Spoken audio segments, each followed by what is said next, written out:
I am here at the fabulous Shea Artiste Theater in Denver, Colorado, South Denver. Wonderful theater, lovely people that run the theater, and they really take good care of you. And I just saw Being the Ricardos. Now, if you're young, you probably don't know who the Ricardos are, but that was a TV show way back in the 1950s, and it starred Lucille Ball and Desi Arnaz, who were a very famous couple at the time. They had the #1 show in the country on CBS. They had over 60% of the viewing audience that watched television back then, in the early days of television, by the way, of course, that watched that show every week religiously. They even noticed that the amount of water that was being used in the country reduced during the time that show aired. It was a hilarious show. I watched it as I grew up when I was 5 or 6 probably. So by the late 50s, I was watching it every week too, and just loved the hysterical antics of Lucy and Desi. And the show is a high drama. It's not a comedy movie per se, although I laughed out loud quite a bit during the show. The other audience members, there were maybe 7 or 8 other people behind me, didn't hear them laugh once. But you know me, I have a wicked sense of humor, and I find things funny that other people don't. So maybe you'll find it funny too. But basically, let me give you the rundown on this show without spoiling too much for you. The movie is about an incident that happened that I had no idea ever happened. Of course, it happened in 1953. I was 2 years old, so I wouldn't have known about it.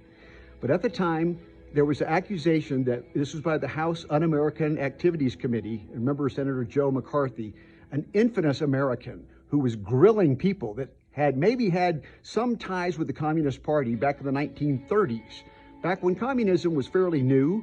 And let's face it, American politics during the Great Depression, things weren't going so great in America for people. And so some people were actually looking at communism thinking maybe it's a better way. They're talking about rights to the worker, unions, that sort of thing, empowering the worker. And it's very understandable why some people might have been thinking about it back then, thinking maybe America, it's lost its bearing. And it seemed like it did in the 1930s. Of course, as the Depression rolled on and Roosevelt as president started all his New Deal and basically a lot of socialist policies that we see even today. And then they rolled into World War II, which eventually got the economy going again, as wars typically do. Look out, when our economy busts soon, this year or next year, a war will probably follow to get the economy going again. But how this movie links to today, in my estimation, is this. They were making accusations of Lucille Ball for having checked a box in 1936, something about her father had supported the union and union rights. And so she thought the idea of being a Communist Party member was kind of a cool thing. But she was never politically affiliated with communists. She didn't even understand what communism was, certainly was not a communist. However, the press was all over that. And Edward R. Murrow went on CBS radio and announced that Lucille Ball, in fact, is a communist. And back then, they were taking people down. Their careers were being ruined just with the accusation that they had been members of the Communist Party at one time. It's called the blacklist. A lot of famous writers, including Dalton Trumbo, he couldn't write anymore. He was blacklisted, and he had to write under a pseudonym. So this was a very, very dark period in America. People whose rights were being taken away, just as we see today. You have people like our president accusing the unvaccinated people as being un-American. I see that as very, very similar as to what happened back then, because I'll tell you what, folks, the unvaccinated are as American or more American than anybody.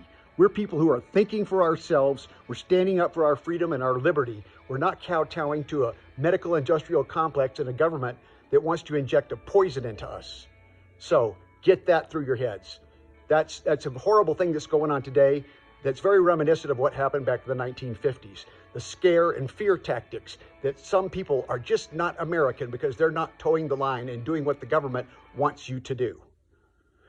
This film has got some great acting. Antonio Banderas is just Desi Arnaz. Boy, he plays him to a T.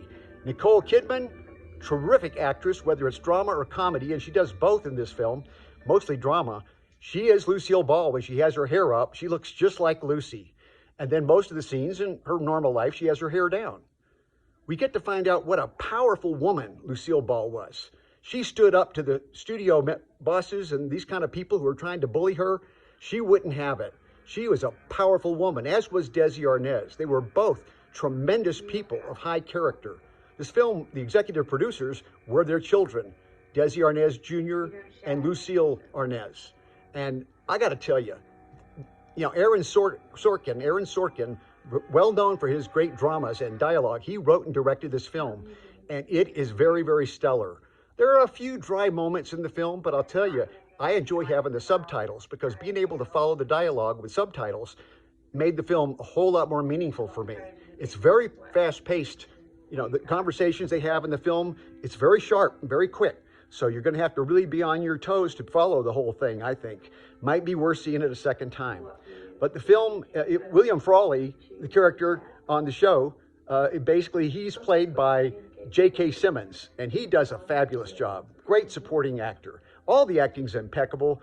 The art direction in the film is tremendous. There are only a few scenes of the I Love Lucy show throughout the film. This is mostly the backstory of how Lucy got into the business, how Desi got into it, how they met, fell in love, and how they eventually fell apart and divorced in 1960 after their final episode on the show. Desi was running around on her a little bit, and we find out the truth in this film. And he was a bit of a womanizer, but back in those days, that was considered okay for a Cuban. All the men did it back then. This was a period where the sexual mores of the time were beginning to change. And of course, the film basically is still set in 1953, 1 week when all this turmoil happened in the press. And of course, there were the tabloids also that were playing the scene too, as well as the mainstream press. Folks, I just keep seeing good film after the horrible Matrix 4 just stunk. But I'll tell you, House of Gucci, also based on a true story, was excellent. I really enjoyed Licorice Pizza. That's a really super great film and comedy. And this film being the RICARDOS, a film also very much worth seeing at the theater. If you wait for it at home, well, if that's your cup of tea, so be it. But I recommend seeing it at the cinema, just like this one, the Shea Artiste Theater in Denver. Can't beat a big cinema experience. That's my opinion, and I'm sticking with it. Be well. See you at the movies. Big thumbs up.